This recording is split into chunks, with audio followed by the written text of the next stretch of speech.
Okay, it's day 2. I got quite a few things finished yesterday, which I was impressed with myself. I wasn't expecting to get that far. So today I'm just going to pick up where I left off. It's going to be the AC compressor and power steering pump. Those are the first things I need to come off, and then we'll just keep going down the list. But before I do that, I also need to do a little prep work on my manual transmission. So this is not the transmission that's going in, actually. This is a transmission from a 96, I believe 96 Impreza wagon.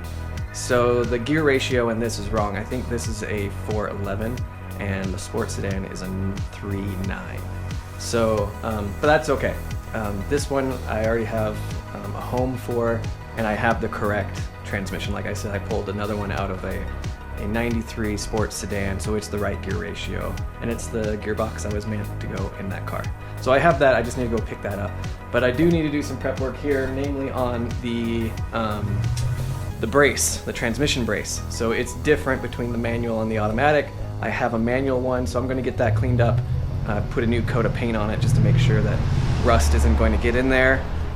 And then we're going to get back into the Legacy, and we'll get the AC compressor out and the power steering out. So, lots to do today. Let's do it. So today we are going to just keep going down the list.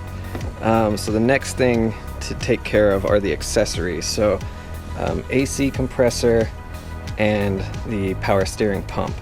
So I didn't discharge my AC system because that's definitely one way you can do it, and it's probably a little easier because you can disconnect the lines and then move everything out and just move the AC compressor itself out. But I kept it all in because I just don't want to deal with that. So the plan is I can disconnect the AC compressor, and from what I've read and what I've seen, you can kind of just take the compressor and flop it over into this area just out of the way. We'll see if that works. If it doesn't work, we're going to be in trouble. We'll have to figure something out. Power steering, same thing, is I'm not going to drain my power steering. I'm going to unbolt it and then just kind of flop it over into here by the ABS, and it should be fine. You just have to release the bracket from here and here, and then its flex tubes are back there. Like, this is hardline, but back here is flexible, so you can just take the whole pump and just move it over here and bungee cord it and keep it out of the way. That's the plan for today. We'll see how that goes. Yeah. Anyway, let's get moving. So my belts are off now. My power steering belt was pretty good shape, but my AC belt is toast. I just need to replace it. I'll replace both belts, but it was good to get it off because that thing was about ready to let go. But now I think I'm going to start with the power steering side, and we'll release the pump itself and then release the bracket, and then we can get it to shift over here. Let's see if that plan or theory works out. So I had a bit of a change of plans here.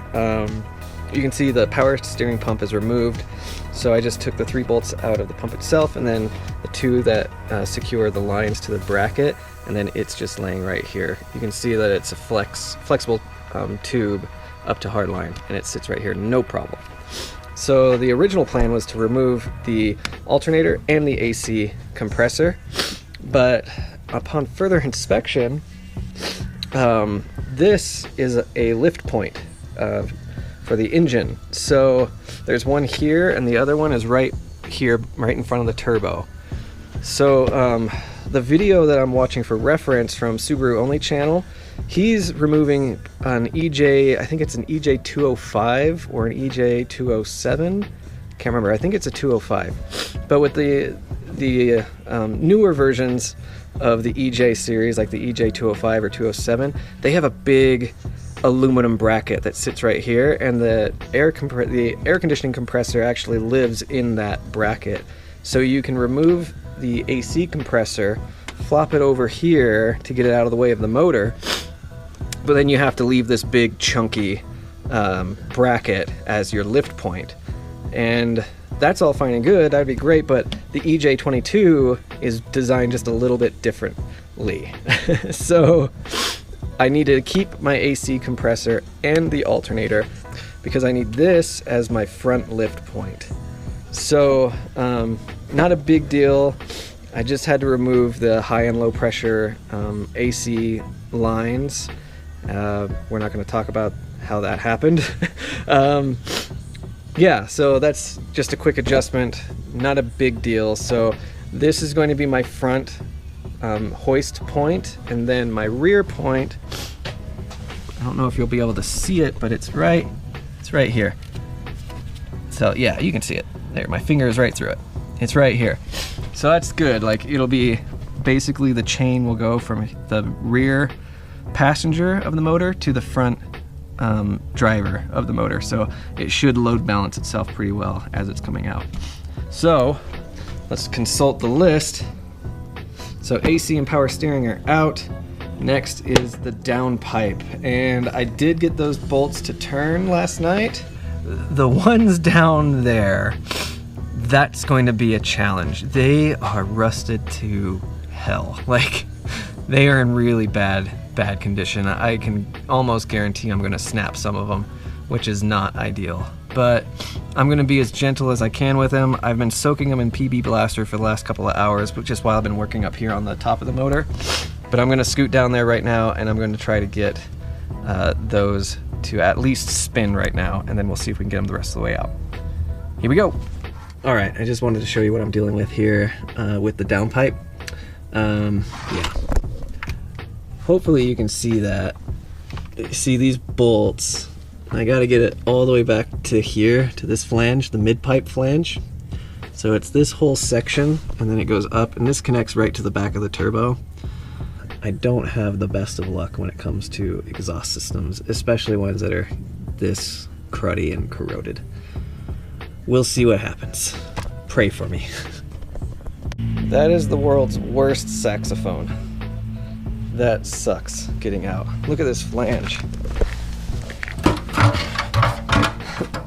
There's 5 bolts on this flange, and that is not fun to get out. This one and this one especially. Oh, this one too. These bottom 3 are just, there's no easy way to do that. And then it's mounted, like hard mounted. That goes into the transmission. And then those, like, yeah, this thing is hard mounted into the chassis, which, okay. It's out now. That makes me happy. Big empty hole now. Woo-wee! Getting closer though. All right, so it doesn't look like we made much progress today, but oh boy did we. So we did, finished up the harnesses and the cables today. AC, power steering, got those out of the way. Then the downpipe, that was the big one for today. So yeah, we're making good progress. I did do one other thing today though.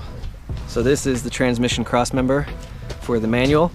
I cleaned it up, wire brushed it down, and then put a new coat of paint on it. So it looks minty fresh now.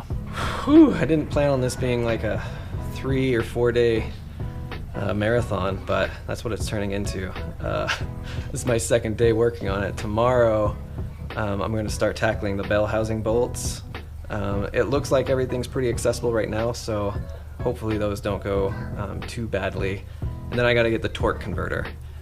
That one can be a little tricky, but progress is progress, and we're making progress.